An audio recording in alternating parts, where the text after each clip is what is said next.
Sole Otero. Aplaudid, hombre.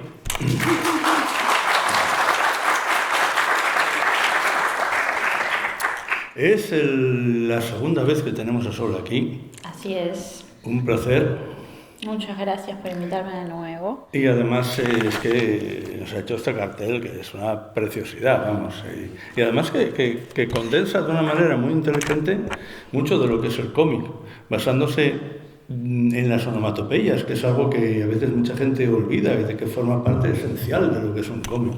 Sí, creo que es la parte cuando el cómic se intenta poner demasiado, ¿cómo decirlo?, snob, se olvida automáticamente de las onomatopeyas. Y nada, el póster es un poco mi experiencia de lectura del cómic, ¿no? Estar en ese momento placentero de nada, envuelta en los cómics, en las historietas. Bien, ¿tú naciste en Buenos Aires o en Bariloche, quizás? No, nací en Buenos Aires, pero en los suburbios de Buenos Aires, lo cual me hace no ser una porteña, porque no quiero ser una porteña. Soy una bonaerense, pero sí, no Buenos Aires. Y bien, yo nunca intento ser original en las charlas, porque además lo que quiero que brille es el invitado, pero entonces muchas veces o casi siempre hago la misma pregunta, porque además tenemos invitados como tú, de Argentina, Arran de la India, croatas y tal, americanos, españoles, yo qué sé, hasta algún gallego incluso. En cada uno de los países, además Argentina ha sido tradicionalmente, yo creo, uno de los 4 o 5 países del mundo, Japón, España, Inglaterra, Italia, Estados Unidos, obviamente, en que el cómic ha sido siempre algo consustancial a la historia del país. O sea, de Argentina vienen un montón de grandes dibujantes y guionistas, pero quisiera que nos contaras, cuando tú eras niña,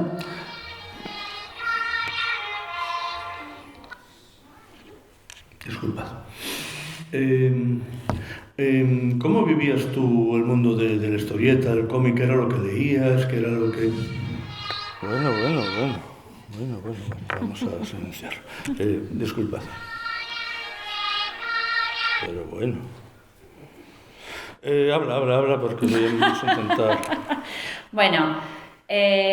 primero quiero decir que yo crecí en los 90, la peor década de la historia para el cómic en la Argentina, porque fue los fines de los 80 y principios de los 90 fueron la época en la que se fundieron todas las editoriales que venían publicando industrialmente cómic en Argentina.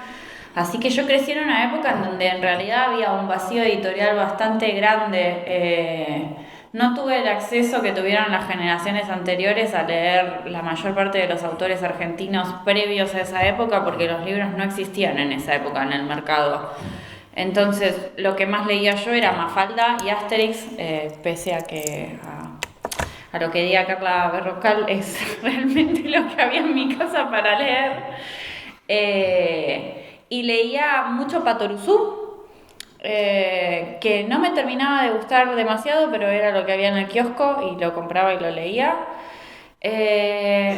Y en realidad había dos revistas infantiles, la revista Anteojito, que estaba en su mayoría manejada por García Ferré en cuanto a la estética y a la gráfica, entonces estaban los personajes de García Ferré siendo parte de algunas historietas ahí. Anteojito, Pelo Pincho y Cachirula, que no es de García Ferré, pero que estaba en ese universo, Ico, no sé, había todo un universo de dibujos animados que iban conectados con eso. Y la revista Villiquen, que también tenía sus propias historietas, pero que eran un poco más cambiantes las historietas de la revista Villiquen. Y después crecí también leyendo y consumiendo mucha literatura infantil. Me gustaba mucho leer literatura. Y creo que como casi todos los niños de mi generación en Argentina, consumía mucho a María Elena Walsh, que es una autora argentina que está muy relacionada con un dibujante que se llamaba Vilar, que estaba a su vez muy relacionado con Quino, todo de la misma familia, del mismo estilo de dibujo. Entonces esa estética también estaba como alrededor de mi vida, con la música de María Elena Walsh, con las imágenes de Vilar, todo eso era como el universo de cosas con las cuales me fui nutriendo cuando era más chica. Pero bueno, después también otras cosas. También fui parte de la generación que vivió las primeras olas del Cartoon Network, también de Hanna-Barbera, que todavía estaba por ahí dando vueltas. No sé, hubo una mezcla de un montón de cosas que quizás no tienen tanto que ver con el cómic, sino con otro tipo de consumos. Sí, sí, pero lo entiendo perfectamente. Con un tipo de... El cómic siempre tiene, creo que todos los medios, siempre tienen unas cosas alrededor que prácticamente al que le gusta una cosa le gusta la otra. Antes de empezar a hablar un poco de tus inicios, eso que contabas de una generación y tal, es que a veces cuando buscas por ahí tu nombre y te empiezas a informar un poco, aparte de conocer tu obra, pero simplemente un poco datos biográficos, muchas veces te incluyen en un grupo de historietistas argentinas, poco más o menos de tu edad y generación. ¿Hasta qué punto te sientes que hay que hubo una generación de historietistas argentinas, mujeres, que tenéis algo en común? A ver, en realidad a mí me incluye siempre o en la generación que viene antes que yo o en la que viene después, porque tengo, o sea, en realidad me incluyen en la generación que viene antes que yo a nivel edad, porque soy 10 años más joven que casi todas las que forman parte de esa generación, pero empecé a publicar al mismo tiempo que ellas, porque empecé a publicar cuando tenía 19, 15, 16, 17, 18, 19 años, esos fueron mis primeros años de hacer fanzines. Y después la generación que siguió, que sí tiene mi edad, que creo que ahí fue como el boom como la llegada como más masiva de historietistas a hacer historietas, que eran en general chicas que no venían de leer historietas, sino que llegaban desde otros lugares y que conectaron con el mundo de la historieta de diferentes formas. Entonces yo quedé como medio entre una generación y la otra. Hablabas de hacer fanzines aquí, hablando con Sara Soler, incluso con Carla y bueno, con otra gente que ha estado otros años. El fanzine, incluso en tiempos más primordiales, en los 80, en los 90, era una cosa muy habitual para que empezaran un aspirante dibujante, guionista, y ahora en los últimos años también parece que es algo habitual, algo que la gente vuelve a intentar hacer. Y tú, bueno, dices que hiciste esas cosas, pero también las primeras cosas que se vieron tuyas eran en blogs. En realidad en fanzine también. Primero hice algunos fanzines con mis compañeros de algunos talleres de historieta que hice en el año 2000, 2001, 2002. Tuve un fanzine con mi grupo de estudio de ahí que se llamaba Ultimatum, que tuvo 2 o 3 números, y después pasé a tener un fanzine con mis compañeras también del taller y algunas compañeras mías de la facultad que se llamaba Bloomy, que era un fanzine de manga, porque hacíamos todas manga, y era un fanzine solo de chicas, de las cuales lamentablemente la única que sigue haciendo historietas soy yo. Pero bueno, ese fanzine duró 2-3 números, y cuando finalmente creo que yo un poco me cansé de estar esperando a que las demás se hiciesen el tiempo, todas empezamos a estudiar en la universidad y dejamos de tener tiempo para hacer nuestras historietas. Ahí fue cuando yo decidí empezar a publicar en el blog, porque ya estar armando un fanzine con otra gente se volvía muy complicado. Y tampoco eran buenas épocas en Argentina para estar imprimiendo en papel. Fue una época donde también el fanzine desapareció un poco y el blog le dejó, como que tomó el lugar del espacio para publicar para los autores. Creo que muchos autores se pasaron al blog en esos años. Y bueno, de hecho, parte de estas cosas, incluso la pelusa de los días, se supone que era recopilación de cosas que habías hecho tú en diferentes blogs que tenías y todo esto, ¿no? Sí, primero cuando empecé a hacer mis publicaciones en el blog, tuve una tira que se llamaba Salita Roja y una que se llamaba Solo le pasa a Sole, que creo que es lo más autobiográfico que he hecho. Con Solo le pasa a Sole me invitaron a formar parte del blog de Historietas Reales, que fue un blog justamente, creo, de todos los huérfanos que no lograban encontrar editorial en la Argentina en ese momento o publicar en medios gráficos porque no existía ese espacio. Todos se conglomeraron en este blog que se llamaba Historietas Reales, que no solamente tenía argentinos, también había uruguayos, bolivianos, colombianos, creo que, no sé si hablaron antes de Rodolfo Santullo, también estaban Historietas Reales, por ejemplo. Y nada, y no sé, Power Paola, había un montón de gente en Historietas Reales. ¿Y qué iba a decir? Me olvidé lo que estaba diciendo. No, y bueno, y que en algún momento cambié de tira, empecé a hacer La Pelusa de los Días en el 2012, pero ya estoy hablando como 4 o 5 años después de haber entrado por primera vez en Historietas Reales. Y ahí ese material de La Pelusa de los Días intenté publicarlo en algunas editoriales argentinas y finalmente lo terminé publicando en España antes que en Argentina con La Cúpula. Ya para ese entonces había juntado como 4 o 5 años de tiras de La Pelusa de los Días. Con Sara, Sara Soler y de alguna manera también con Carla, hemos estado hablando aquí estos días de sus estudios de Bellas Artes y cosas por el estilo y lo poco que les sirvieron. Por lo que yo sé, tú estudiaste una cosa que yo francamente no sabía que existiese, que era como diseño textil. Sí. ¿Puedes explicarnos un poco por qué te metiste a hacer diseño textil, incluso lo que es y hasta qué punto eso te ayudó o no luego con tu carrera como comiquera? Creo que terminé estudiando diseño textil porque tenía que estudiar algo, porque no había ninguna carrera directamente asociada con hacer historietas, tampoco yo quería ser historietista en esa época. Creo que desde que empecé a hacer historieta en el año 2000 hasta el año 2012 que empecé a hacer La Pelusa de los Días, estuve siempre peleada con hacer historietas y no quería ser historietista, quería ser ilustradora o quería ser diseñadora textil o diseñadora de modas, pero siempre terminaba borrando mi blog y diciendo que no iba a volver a hacer historietas y a la semana siguiente las volví a hacer de nuevo porque encontraba algo que quería contar y hacer una historieta era lo mejor que me salía para contar lo que quería contar. Así que finalmente en el 2012 me hice las paces con eso. Pero mientras tanto estudié diseño textil en la Universidad de Buenos Aires, un poco porque cubría otras cosas que me interesan a mí, como tejer, bordar, que son cosas que sigo haciendo todavía. Y porque nada, había todo un trabajo de lo que era una serie de colores y de formas y de patrones y de composiciones que tenían cierta conexión con la ilustración y con no tanto con la historieta, pero sí con la ilustración.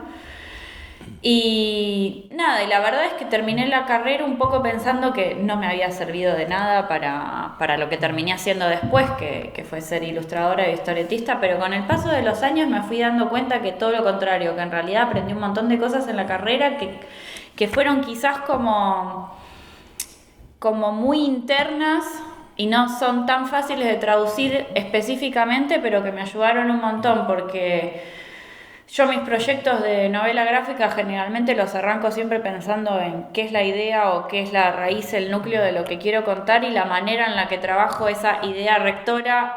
Y llamarla idea rectora ya es un concepto mismo que viene de cómo me enseñaban a mí a armar una colección en la facultad como diseñadora textil. Hay algo de la manera de estructurar mentalmente lo que quiero contar y lo que quiero hacer y en qué etapas y de qué forma y cómo plantearlo y cómo marcar el color y cómo marcar el ritmo, que tiene mucho que ver con lo que terminé aprendiendo en la universidad para armar una colección de textiles. Bueno, entonces, bien, sí que te sirvió de alguna manera. Sí, yo creo que sí que me sirvió. Vamos a hablar un poco, antes veíamos imágenes de esas adaptaciones tuyas, interpretaciones, miradas a los típicos cuentos Caperucita, Pinocho. Hemos visto antes imágenes ahí de la madre Caperucita diciendo: no añadas al lobo menos que tengáis 5 amigos en común. Eh, no sé, a mí me fascinan los cuentos digamos, todo lo que hay detrás, que a veces no hay que pensar bastante para darse cuenta de todo lo que hay, de cómo van cambiando, hasta hacerse, eran muy salvajes, ahora son mucho más inocuos. ¿Qué te interesaba a ti qué proyección les diste cuando hiciste esta especie de viñetas, de historias, basándote en esas historias tan antiguas, tan antiquísimas algunas? Me río un poco porque ayer a la noche mientras cenábamos nos pusimos a acordarnos de canciones infantiles como antiguas y a repasar un poco las letras de las canciones y a darnos cuenta lo terribles que eran algunas de esas canciones infantiles. Algunas inclusive hay asesinatos y uno las cantaba con una alegría como muy inocente.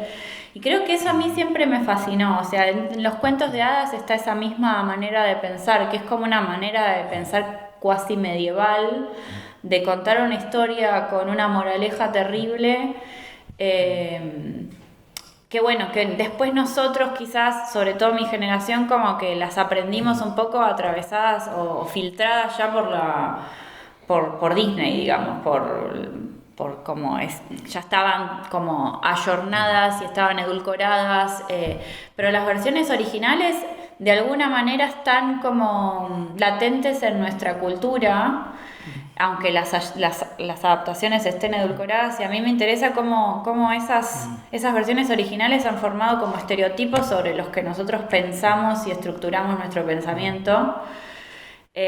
Sobre todo tuve una época en la que estaba especialmente obsesionada con Caperucita Roja, que me parece como muy simbólico de eso, de querer darle a una niña una lección sobre de qué cuidarse, de qué no cuidarse, por dónde ir, quién es el malo y quién es el bueno. Pero bueno, después me terminé encontrando con los cuentos de los hermanos Grimm y leyendo las versiones originales y encontrando esas aberraciones desde el punto de vista de la hora, de hombres que quizás violaban a una mujer y después, gracias a que la violaban, lograban que la mujer se enamore de ellos y estaban contadas de esa forma las historias de los cuentos de hadas. Entonces nada, me parece que hacer humor con los personajes de los cuentos de hadas era un poco usar esos estereotipos de esas historias que todos conocen y que son Vox Populi y cambiarles un poco el rol para hablar de cosas más actuales, de problemáticas que capaz nos estamos encontrando en estos momentos, como, no sé, a veces lo de las, no sé, relaciones de personajes en redes sociales, que quizás obviamente en esa época no estaban, pero bueno, como me servía un poco mover esos personajes en otros contextos para poder hablar de cosas actuales. Y luego, bueno, no exactamente luego, porque desde luego harías bastantes cosas antes, entre ello, pero llega un momento que llega Poncho Fue. Sí, en realidad Poncho Fue es anterior a eso. Sí. Bueno, pues bien, pero vamos a hablar de ello. Sí. Que es una novela de más de 200 páginas, una novela gráfica, más de 200 páginas, lo cual, para ti que no habías hecho, pues, digamos, tanta cantidad en narrativa, me imagino que sería un reto. Además, una historia que, bueno, que habla de una relación que empieza a ser una relación de amor y que va evolucionando para mal, de alguna manera. Creo que es una cosa como muy emotiva, muy difícil también, no difícil de leer, no difícil seguramente de organizar, de escribir, que luego hablaremos eso, de cómo hacerlo de escribir y dibujar. Pero bueno, ¿cómo surgió esto? ¿Cómo decidiste que esto no puede hacerlo? Eso entronca un poco con lo que hablaba Carla, de que no se pueden hacer tan historias tan largas, eso que te echaba en cara así. Yo creo que un poquitito de sentido del humor, pero bueno, hablamos de Poncho Fue. Poncho Fue, bueno, es que yo... Estamos viendo imágenes ahora, por cierto. Sí, las veo ahí y en el espejo. Poncho Fue, bueno, yo tenía una idea de hacer una novela gráfica desde siempre. Creo que si bien tenía esta pelea constante con las historietas, siempre tuve como una idea también como de que en algún momento quería escribir un libro de historietas. De hecho, de chica en realidad yo quería ser escritora, después me terminé volviendo dibujante y después se unieron las dos cosas en las historietas. Pero realmente no encontraba como el impulso para hacer un proyecto de historietas. Por más de que no estuviese pensando en hacer un libro de 200 páginas, sí quería hacer un libro, aunque sea 100 o 90, no sé, una historia. Y no lograba, todos los intentos que había hecho antes de Poncho Fue habían sido cosas que se me apagaba un poco la energía cuando iba por la página 20 y me aburría y cambiaba de proyecto y empezaba otra cosa. Y lo que pasó es que, bueno, Poncho Fue está basado en mi propia historia, en mi propia relación. Fue como un libro que hice mientras estaba en el proceso de recuperarme de lo que dejó de secuela de esa relación. Fue casi como un libro terapéutico. Me tocó estar en una relación en donde la persona con la que estaba me hacía lo que hoy se conoce como gaslighting, que es esta idea de que la persona que uno tiene enfrente le niega al otro lo que se está acordando. Y cuando salí de esa relación en realidad necesitaba mucho hacer el libro quizás para reafirmar qué era lo que me había pasado, porque dudaba de mi propia versión de los hechos, pese a que me acordaba todo perfectamente. Sentía que al mismo tiempo había alguien ahí afuera que me estaba diciendo que eso que yo estaba contando no era verdad. Y entonces para mí hacer el libro fue como volver a repasar eso y ponerlo en papel y darle la entidad que yo necesitaba darle, porque dudaba mucho de lo que yo misma había sufrido dentro de la relación. Y nada, lo hice un poco, está un poco estructurado de una manera distinta de la realidad, y hay cosas que están cambiadas un poco para ayudar a que la ficción tome su propia fuerza. Pero fue eso, y gracias a la necesidad quizás que tenía emocional y psicológica de hacer el libro, fue que pude terminar un libro tan largo. Y si bien fue un proceso horrible para mí, porque fue revisar muchísimas veces la misma experiencia y tener que pasarle por encima y volver a pasar por una sensación bastante angustiante, viviendo todo, dudando otra vez de mí misma, etcétera, etcétera. Creo que me dio, o sea, le agradezco al libro el haberme dado el entrenamiento que me dio para poder embarcarme en otros proyectos después, quizás con menos carga y menos peso. Y nada, es eso, terminé aprendiendo cómo hacer un libro gracias a esa experiencia. Y después creo que ningún otro libro, si bien todos los otros tuvieron sus dificultades y sus cosas, ninguno volvió a ser tan difícil como ese, así que después todo se volvió más fácil. Es comprensible porque era el primero y además había una carga emocional muy fuerte. Sí. ¿Recuerdas poco más o menos cuánto tardaste en hacerlo? Lo empecé a dibujar en el 2014 y lo terminé en el 2016. O sea, debo haber tardado 2 años más o menos en hacerlo. En Poncho Fue ya se ve a un historietista, una comiquera ya muy formada y con un montón de soluciones gráficas distintas, que luego se va viendo en tus obras siguientes, sobre todo yo creo que en Guadincho y en Naftalina, porque Intensa yo creo que es otra cosa. Sí, Intensa no tiene tanto juego. Sí, pero de eso que nunca sabes, cuando pasas una página, no sabes nunca te lo vas a encontrar. No sé, encontrar páginas como esta, que el color toma un protagonismo. Antes veíamos ahí un montón de viñetas, pero no sé si se me oye, porque tengo tendencia a irme fuera del micro, disculpad.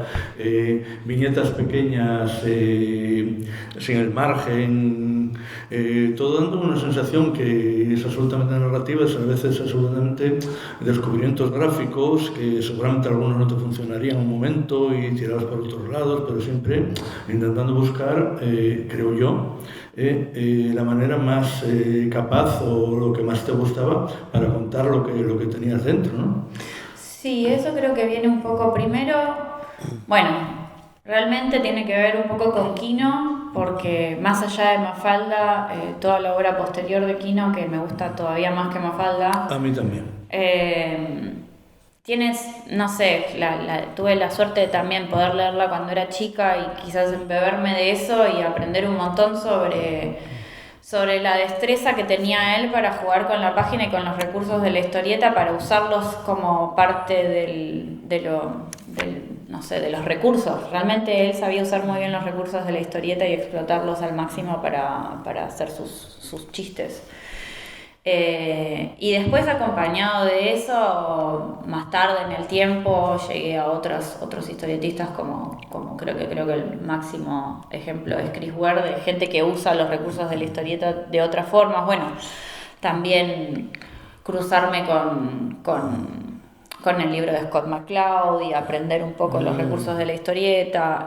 No sé, y ya creo que venía practicando explotar estas cosas de la historieta y ya me estaban saliendo bastante como naturalmente, ya las tenía muy incorporadas después de estar haciendo durante años la Pelusa de los Días, que era prácticamente la Pelusa de los Días. Para mí era sentarme cada día a buscar alguno de estos recursos narrativos y tratar de aplicarlos en una página, acompañando lo que quería contar. Y bueno, cuando hice Poncho fue un poco eso, bajarlos en una historia más larga. Después, cuando hice Intensa, creo que, no sé, creo que me concentré más en el sentido del humor de la historieta y en otras cosas, y como que la parte de explorar la página y los recursos narrativos de la historieta la dejé un poco de lado. Creo que es el único libro en donde no hay tanta explotación de recursos de la historieta, es más bien un cuadro. No hay tanto comparado con otras obras, pero hay también. Un poquitito, pero sí, no... De todas formas, yo creo que esta es buena muestra de cómo vas adecuando tu narrativa a la historia que estás contando, ¿no? Sí, creo que no sé, simplemente sentí que con esta historia quería hacer algo un poco más sencillo desde lo gráfico, en ese sentido, como que el planteo de la página fuese una página de 6 cuadros, donde a lo sumo alguno de los cuadros era más grande y tomaba el cuadro del costado o se dividía, pero no había demasiado más que eso en cuanto al planteo de página. Pero después tiene otras cosas que me gustan, como que solamente usé 2 colores de acrílico para pintar todo el libro y que usaba más, o sea, usé magenta y cian, y usé más el cian en los momentos en que Coco, la extraterrestre, está en el espacio, y más el magenta cuando ella baja a la Tierra. Y nada, también después de haber hecho Poncho Fue, que es un libro que, si bien tiene su trabajo de ficción, está bastante basado en la vida real. Intensa, realmente el desafío de Intensa fue escribir un libro de ficción, inventar completamente una historia. Si bien también, por supuesto, hay intereses reales que están atrás de lo que estoy contando en Intensa, lo que pasa en Intensa es completamente ficcional. Así que para mí también fue otro desafío. Me alegro que me lo digas. Sí, no voy a... No te abdució ningún platillo volante. No. Bueno, estamos a tiempo. Antes de empezar a hablar un poco más de cómo fue surgiendo Intensa y hablar un poco más del tema, me gustaría preguntarte, no quizá al principio, pero ahora que ya has hecho, no sé, 3 o 4 libros, además libros contundentes de muchas páginas, siempre con guión tuyo, o sea, que es tu historia completa, ¿cómo te planteas tú el guión? Pues el guión va por un lado, la historia por otro. No serías exactamente. Vamos a ver, haces un guión completo de alguna manera, aunque quizá no especificando viñetas porque las vas a dibujar tú mismo, pero tienes un punto de partida, un punto de llegada con todos los puestos intermedios de lo que vas a contar, o te vas un poco dejando llevar según vas dibujando páginas, si me estoy explicando bien. Te estás explicando bien. Es un poco difícil de contestar, en el sentido de que creo que para cada uno de los libros que hice algo distinto. En el primero, en Poncho Fue, escribí el guión. Como era mi primer libro, tenía este miedo de tirarme a dibujar sin tener un guión, así que escribí un guión bastante técnico. Y después lo cambié tanto, pero tanto, cuando estaba dibujándolo, y modifiqué tanto todo, que cuando empecé a hacer Intensa decidí no hacer un guión técnico y escribí realmente solo la escaleta, el plot del libro, o sea, me planteé, voy desde acá hasta acá y más o menos pasa todo esto en el medio. Después me pasó con Intensa que en algún momento cuando iba dibujando ese medio, cuando iba por la mitad, me di cuenta de que había algunas cosas del guión que no me terminaban de cerrar y tuve que replantear unas cuantas cosas del guión y eso implicó redibujar varias páginas. Después, porque me había pasado eso con Intensa, cuando escribí Dibujé Naftalina, volví a hacer una escaleta un poco más ordenada. Y además Naftalina fue un libro especial porque como gané el premio de la FNAC Salamandra cuando tenía solamente unas 60 páginas hechas y me faltaban prácticamente 250 páginas, tuve que terminar el guión en ese punto. O sea, tuve que hacer todo el guión primero cuando iba por la página 60 para poder mostrárselo a la editorial, porque por primera vez tenía como un compromiso con una editorial antes de terminar el libro. Pero en un principio también había planteado una escaleta sin un guión y sin mayores detalles de los diálogos.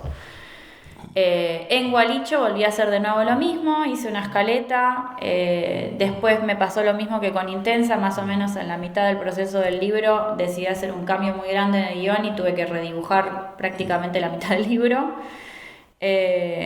Y ahora, en el libro que estoy haciendo ahora, decidí hacer todo el storyboard. Por primera vez, desde que dibujo, planteé todo el guión y estoy haciendo todo el storyboard del libro antes de ponerme a dibujar. Creo que porque ya no tengo tanta ansiedad de que el dibujo no me va a salir. Ya estoy como más tranquila de que creo que ya sé dibujar. Y entonces, nada, preferí acomodar todo para que no me vuelva a pasar esto de cambiar de plan cuando estoy por la mitad. Volviendo un poco sobre Intensa, esta obra se supone que la dibujaste en Angoulême, en la Mansión d'Autiers. Mi francés es más pobre que... La casa de los autores. Bien, la casa de los autores. Porque tiene que tener gente políglota aquí, ¿no? Que creo que es como una especie de beca que dan a diferentes autores para hacer una obra allí, con otros autores trabajando allí a la vez. ¿Cómo fue esa experiencia de vivir allí? Porque además tú sigues viviendo en Angoulême, que no allí, no en la casa de los autores, ¿no? Sí, en realidad la residencia es un edificio en donde hay una especie de... Es como si fuese un coworking muy grande, un lugar en donde hay muchos estudios y los autores van a trabajar ahí. Sí, es una super oficina donde hay muchos estudios. En algunos lugares los autores están trabajando en un estudio para ellos solos, otros autores comparten el estudio con más gente. Hay una cocina y hay como servicios para que tengan internet, escaneen, etcétera, etcétera.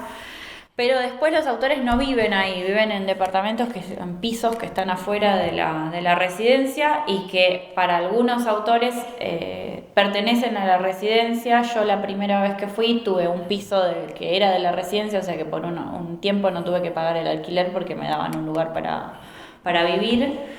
Y después lo que sucede es que hay gente que vive en Angoulême, que se queda a vivir en Angoulême, que ya se alquila su propio piso, pero sigue yendo a la residencia a trabajar, porque todavía tienen residencia, pero ya sin un lugar para vivir. A mí me pasó eso durante mucho tiempo, o sea, cuando terminó mi residencia para ser Intensa, decidí hacer Naftalina también en la Maison y también hice Gualicho, pero ya con mi propio piso en Angoulême y viviendo por mi cuenta. Y en realidad la beca para mí consistió en tener el piso al principio, porque hay gente que llega con alguna beca de intercambio. Por ejemplo, España tiene su propia beca de intercambio pero tiene su propia beca para llegar a Angoulême, que se hace una vez al año. Un autor viaja a Angoulême con una beca por 6 meses, pero Argentina no tiene, así que en realidad era ir que alguien me diera un lugar en donde vivir y el resto era por cuenta mía.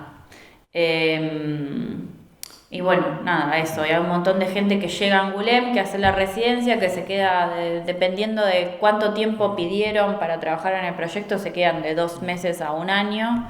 Y hay mucha gente que decide extender esa residencia y buscarse un piso y quedarse a vivir en Angoulême, ya sea por un tiempo o indefinidamente. Que hay otros autores como Alfonso Zapico que se han quedado a vivir ahí, o Antonio Hitos, o no sé, bastantes españoles que... De acuerdo, sí. Sí, es cierto, sí. Y volvamos un poco así sobre Intensa. Es un cómic en el fondo de ciencia ficción. Los que somos lectores de ciencia ficción sabemos que la ciencia ficción de lo que va de verdad es de la vida real. Sí. Y entonces esto, por mucho que haya marcianas, por decirlo de alguna manera, extraterrestres, platillos volantes, lo que trata es de las relaciones sexuales, de relaciones de parejas, de la condición humana en general, ¿no? Uh-huh. ¿Cómo te planteaste esto y cómo decidiste que esta historia que querías contar ibas a contarla en clave de ciencia ficción?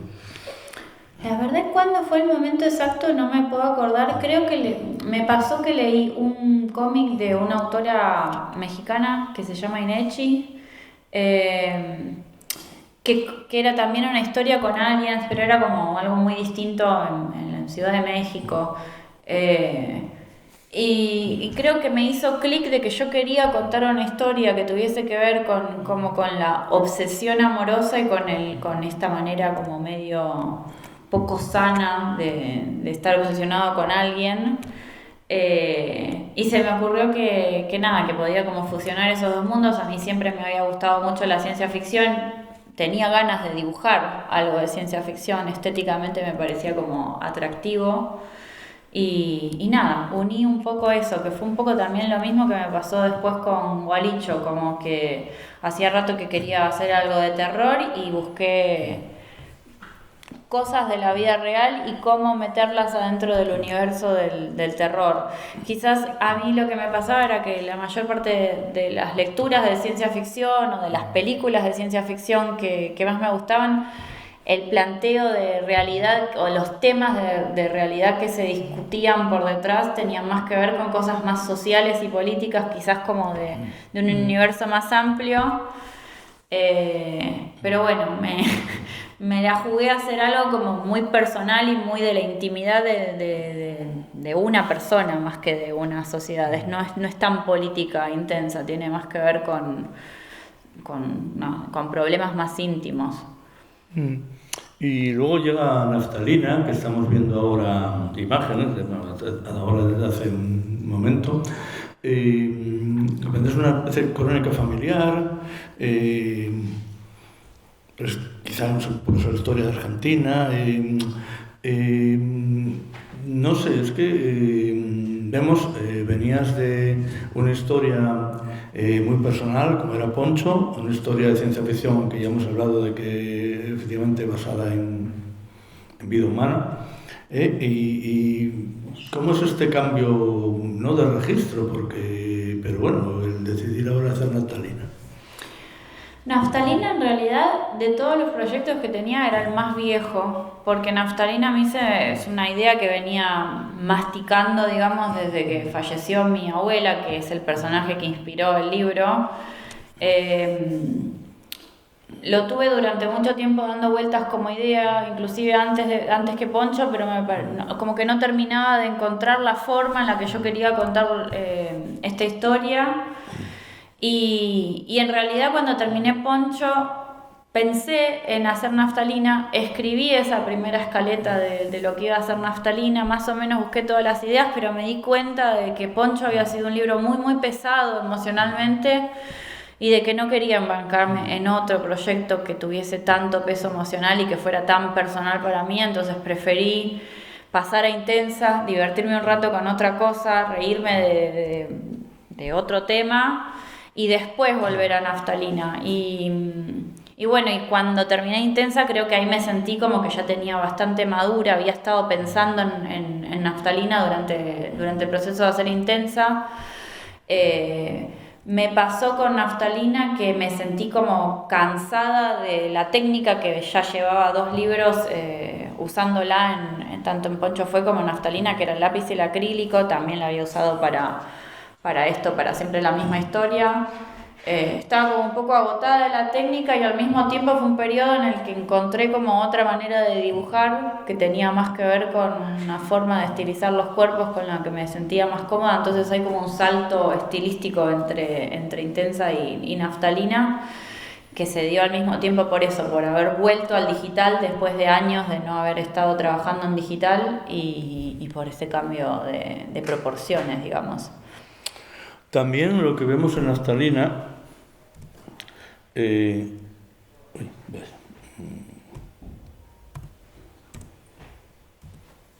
lo que vemos en Naftalina creo yo que es como ya el despertar definitivo de tu estilo, de tu manera de narrar, que ya lo habías estado explorando en Poncho, de alguna manera estaba más contenido en Intensa, pero aquí ya como se despliega totalmente, lo que hablamos un poco en Poncho, pero aquí ya totalmente llevado a la, quizá no máxima expresión, porque evidentemente es una artista que está creciendo todavía y que explorar muchas más cosas, pero ya se ve lo que es Sole de verdad, o de verdad, vamos, lo que estamos viendo, en el sentido de el uso del color, el uso de la imagen, el uso de a veces doble página, de viñetas pequeñitas, de masas de color. No sé hasta qué punto esto es una decisión consciente, es una cosa que va saliendo como artista, no sé, contamos un poco este proceso creativo, narrativo a la vez.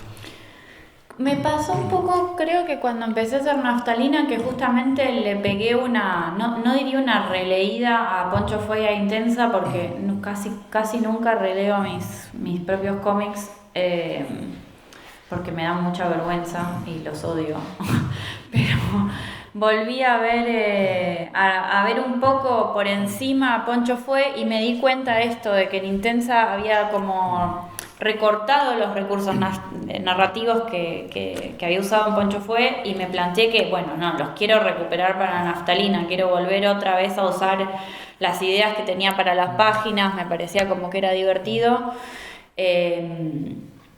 Y nada, y encontré en la historia de Naftalina la manera de bajar un poco esos recursos, que fue trabajar con la idea de que, bueno, pasó un poco sin querer, no es que lo elegí a propósito cuando empecé a hacer el libro, pero se me terminó volviendo la casa un personaje más en el libro y se terminó volviendo como mi casa de muñecas, como que yo jugaba a poner los personajes en las habitaciones, a girar la casa, a mover las cosas.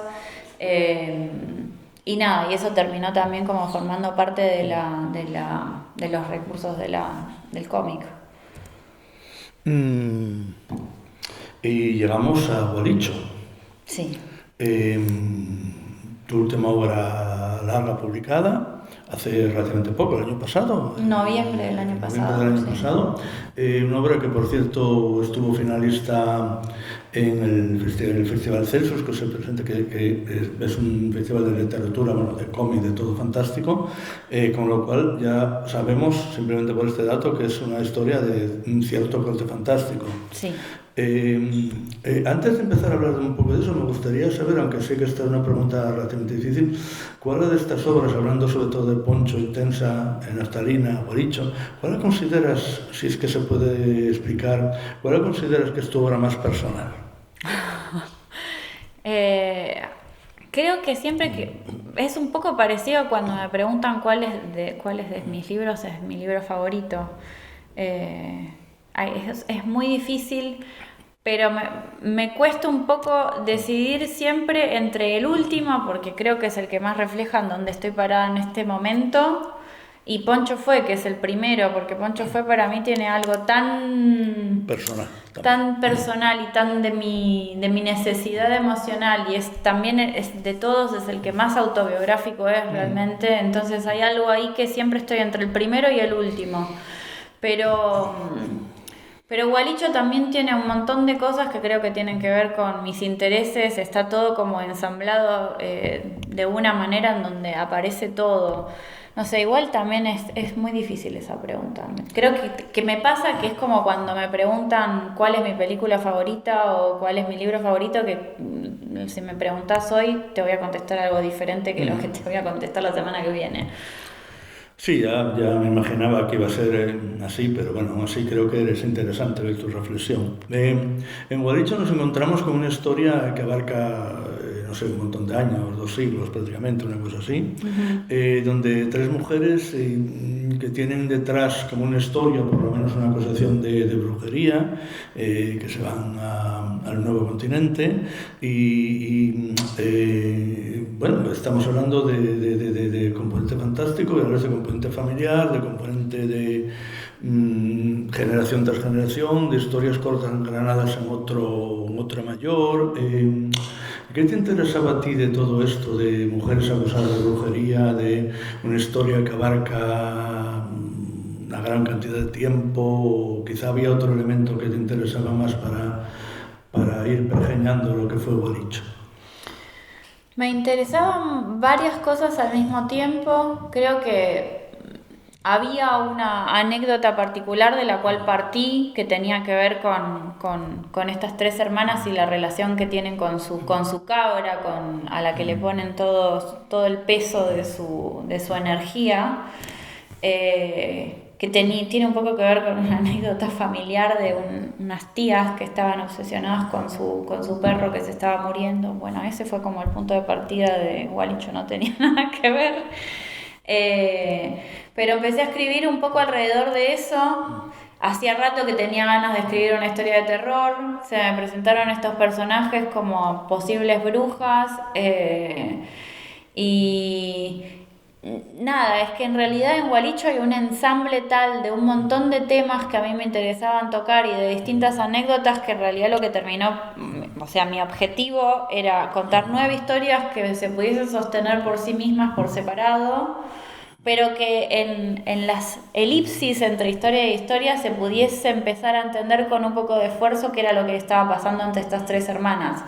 La idea era contar la historia una historia de sororidad o una historia de el fallo, la caída de esa sororidad y la caída de esas hermanas porque dejan de entenderse entre ellas. Ese era como lo que queda escondido un poco en esa elipsis, es eso. Y bueno, después cada historia tiene su propio origen dentro de distintas anécdotas y distintas cosas. Y también un poco mi desafío y lo que yo intenté hacer es que cada historia tuviese o su propio recurso narrativo o su propio tono, o que lo que está contado como que determinara la manera de ser narrado. Volví a hacer o intenté volver a hacer un poco lo que había hecho en Intensa, de hacer esta estructura de cuadro, cuadro, cuadro un poco más estable para la quinta, creo que es la quinta historia, que es la historia de una chica que está encerrada en su piso y que tiene agorafobia.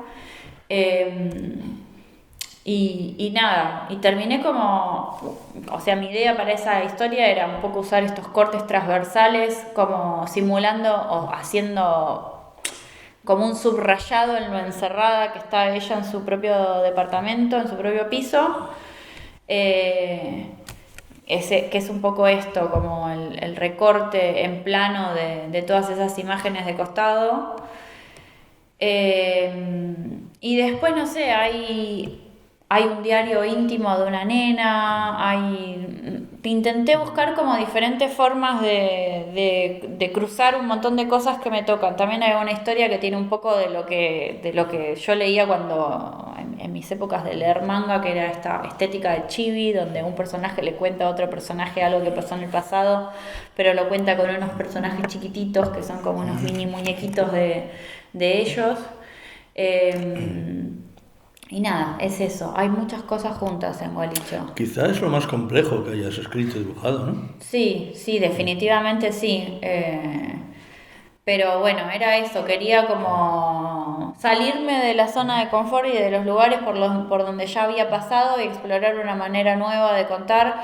Creo que tiene también muchísimo que ver el tratar de contar algo así con mis lecturas sobre todo de literatura de terror, empezando por Mariana Enríquez y pasando por Irene Solá o Fernanda Melchor, que me gusta mucho como esa manera fragmentada de contar un todo que se termina como de armar un poco al final. Gualicho es un poco de eso. Buenos referentes. Sí.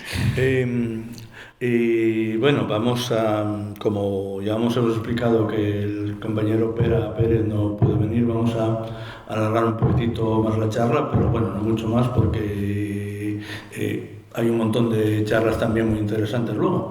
Pero sí que me gustaría que nos explicaras, ya de alguna manera nos lo has dicho, nos has explicado un poco cómo vas estructurando los guiones, un poco diferente en cada sitio, pero tu técnica de trabajo, usas tanto creo que el digital como el analógico, o sea, el de a mano, explícanos un poco cómo vas eligiendo cada cosa.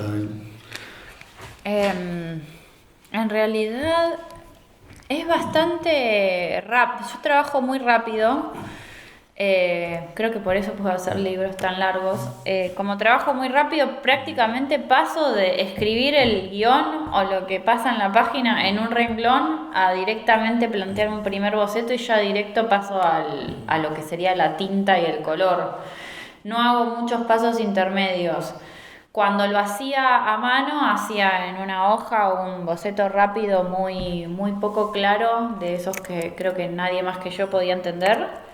Y de ahí calcaba directamente eso y lo terminaba transformando en la página final. Y ahora en el digital también es un poco lo mismo. No tengo acá mi iPad para mostrarlo, pero si no, está en el hotel. Pero tengo las páginas ahí como para mostrar que es como el primer paso de dibujo, que en realidad es, no sé, son 3 palitos a veces. Eso no es mío. No, eso es para decir que ya no hay más imágenes, sí. La lámina de Enrique que entregaremos, eso lo pongo al final para darme cuenta de que tengo que dar para atrás, ya sé que no estoy. Lo que te iba a preguntar ahora es que cuando lees una de tus obras te metes tanto en la historia que hay cosas que no te das cuenta y que ahora viéndolas aquí, por ejemplo la rotulación. La rotulación está como muy implicada en la historia, no es una cosa, una rotulación estándar, fría, tal, es como una implicación, supongo que eres muy consciente de esto, ¿no? Sí, para mí la rotulación también la he visto desde Kino hasta de nuevo, Asterix y Obelix, todas las referencias, las no referencias de Carla. Las he visto como recurso narrativo siempre a la rotulación.